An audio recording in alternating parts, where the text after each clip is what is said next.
Hi. Hello. It's so nice to meet you. And you? Yeah, so I'm Maya from the latest with Maya, and I am very excited to be talking with you today. Oh, that's lovely. Thank you. Yeah, so what inspired you and Brett Goldstein to write All of You? Well, I've known Brett for a long time. I've known Brett for like 15 years. And we met working on another movie together, writing a movie. And we would take breaks in between writing that movie and during lunch break stuff. And we would just talk to each other to get to know each other and ask about like relationships. Like I was in a long-term relationship. I think Brett was single at the time. And he asked me, do you think she's the one? And I said, I don't know. I don't. I hope so, but I don't know for sure.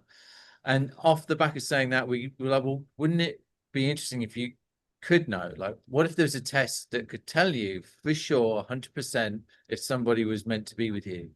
And that's how it all started. We just started talking about that idea, and it unpacked itself over the course of this like one conversation that we had.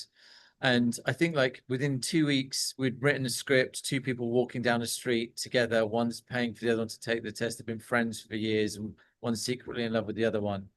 And we wrote that within 2 weeks, we were shooting it, and we had this short film that basically is the start of the movie, that serves as like the basically the same beginning of the movie that we have now.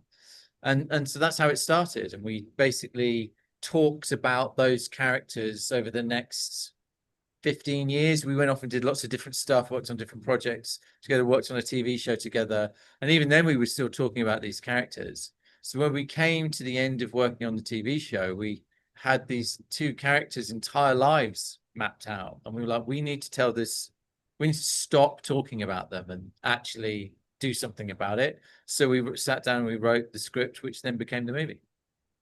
Oh, I love that. Yeah. I'm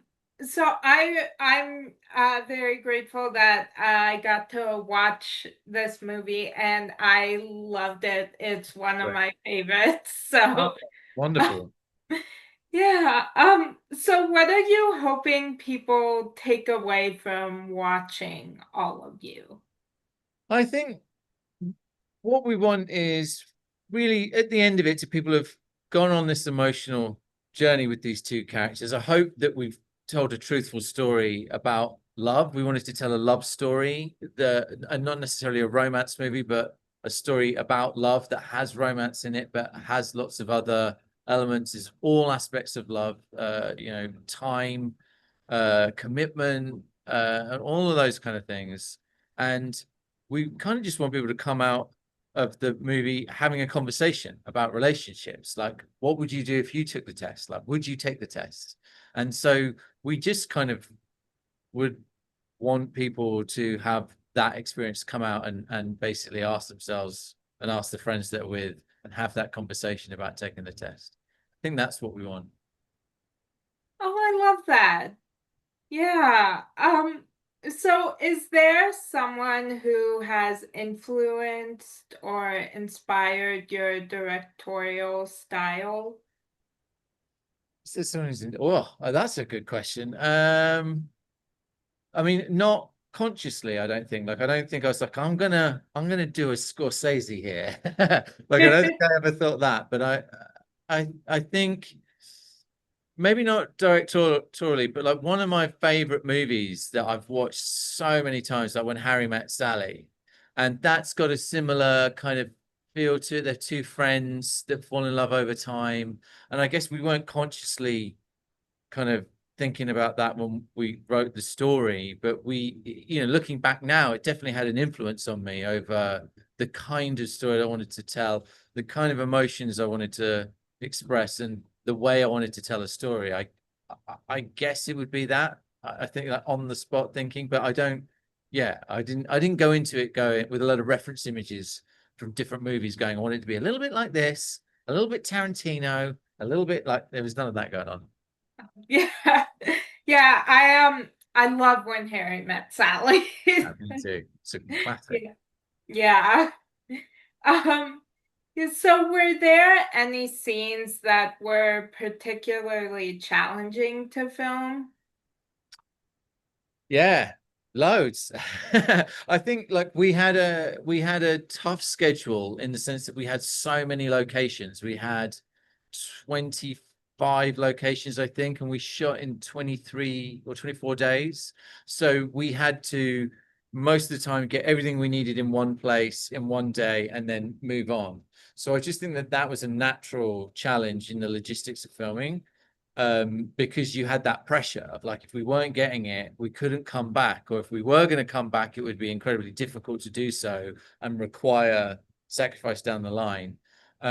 So that was always a day-to-day challenge of shooting the movie. But then what you do is I had such a great team. I was surrounded by really experienced, really talented producers, production design. Everybody had done this a million times before, so I got to rely on them to help get through that. And so yeah, that was the big challenge. It's like getting it all done in so many different places was a challenge, but we did it.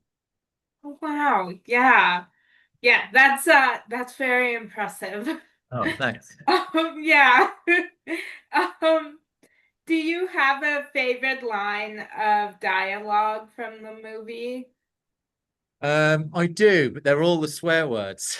Yeah, Brett's so good with swearing that they all like, and I think also, I've seen the movie more times than anyone else will ever see that movie. I've seen it more. Even if you're a huge super fan, I've seen it more than you, right? And so it's little small things that I love, like a look or a line that is said in a certain way. So yeah, there's not one specific one, but there's all like little weird things that nobody else would smile at that makes me smile, except the swears. All the swears make me laugh. Yeah, yeah, I while watching it, I don't know why it just always makes me laugh when I when he's just Yeah, swearing. So yeah, it's great. yeah. He's a natural. He's a natural Yeah. swearer. Um, so were there any scenes from the movie that you had to do multiple takes and would make it on a blooper reel? No, but there was a time, there was a scene where Imogen slipped over on a cowpat in a field whilst we were shooting that made Brett and me cry with laughter because we're both children. So I can't remember if we were filming it or not, but it made us laugh so much. Um, so what genre of movie would your life story be told as? Mine. I mean, some days a tragedy, some days a comedy. I think would probably be it. Maybe a love story, maybe a love story as well, I would say. So, if my wife's watching, a love story, anyone else watching, a tragic comedy, I think. I love that. Um, so if you had a warning label, what would yours say? For me personally, or for the movie, For you. my warning label. Um, uh, will leave party early.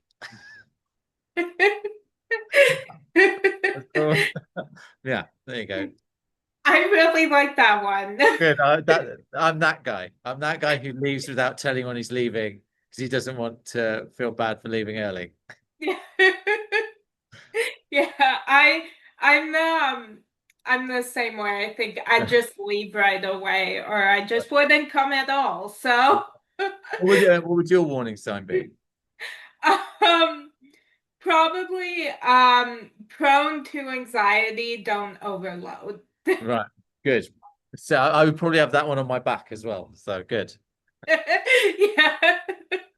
Yeah. Um, so what is the best advice you have ever gotten? Uh, um, wow.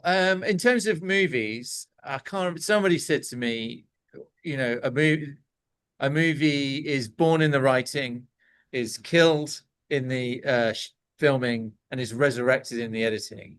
And I think that's a really true thing. Like you have this idea of what the movie's going to be, you have to break it down into small parts, and you have to like literally chop it up into these tiny bits to shoot every day. And sometimes it doesn't work out, and it's no longer the thing that you thought it was. And then when you get to the edit room, you've just got the footage that you filmed. You haven't got anything else. So the film is whatever lies in that footage, and that isn't what lied in the script. And so you have to find the movie in that, and it becomes a different thing. That's not to say it's better or worse than what you started with. It becomes different, and you have to really accept that that's the process. And if you can accept that, then it's a really joyful experience. So I think that was a great piece of advice that I really held on to through making the movie. Oh, wow. Yeah. So is there a song that you currently have on repeat? Um, I did. You know what? This is probably embarrassing for me, but I'm not thinking quick enough to be able to lie, so I'm just going to tell the truth. I've been listening to the Little Shop of Horrors movie soundtrack. Loads. It's one of my favorite films, and I saw a YouTube clip of the cast of the musical, the stage musical, singing one of the songs, and it just drew me back to the movie. So I rewatched the movie. I love the movie, and I've just been listening to the soundtrack loads. So I think it's great. It's one of my faves. Oh, wow. I love that. Yeah, I've listened to the original the Broadway cast recording with Jonathan Groff. Uh Right. I have that one on repeat a Oh, lot. so good. So good. Yeah, yeah. Um, so is there a show or a movie that you find yourself quoting all the time? Not recently, but I do. I truly believe that I think the most quotable movie of all time is Dumb and Dumber. I think that's fact. I don't think that can be disputed. That almost every line can be quoted. I've definitely used it many, many times. So yeah, I would say, yeah, I haven't done it very recently. I should probably start. Should get back to it. I love that. Yeah, there's so many quotable things out there that just live in my head. Yeah, same with my daughter. She walks around and she'll just, like at dinner, say something completely random, and I'll be like, "What are you talking about?" And it'll be something that she's just watched, some kind of anime show that she was talking about. So yeah, I agree. Everywhere. Yeah. Yeah, that's my brain's just filled with those references and quotes. Yeah, So good. yeah.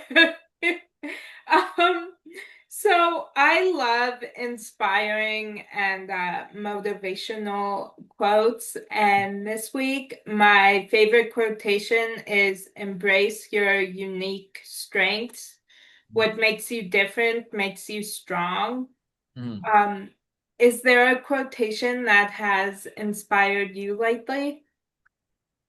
Um, Not lately, not in recent times, but there's one somebody said it to me once, and I don't know who said it, and I really buy into it, especially when I'm writing about stuff, is that a cynic is just a broken-hearted romantic.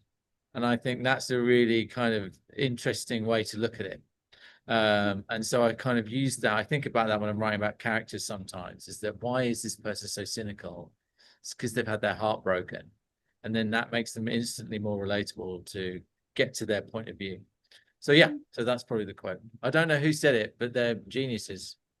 Yeah, I love that one. Use I've it. You never. can have it. You can have that Oh, one. oh, thank you. Thank you. Pretend it's mine. I don't know who came up with it, so let's say it was me. Yeah, yeah. I'll say it was you whenever Yeah. I quote that Thank now. you. Thank you. Yeah. Um, well, thank you so much for taking the time to speak with me. I've loved talking with you, and I love this movie, and I can't wait for everyone to see it. That's very kind. Thank you so much. It's been lovely. Thanks for talking with me. Yeah. Thank you so much, and I hope you have a great rest of your day. Oh, yeah, you too.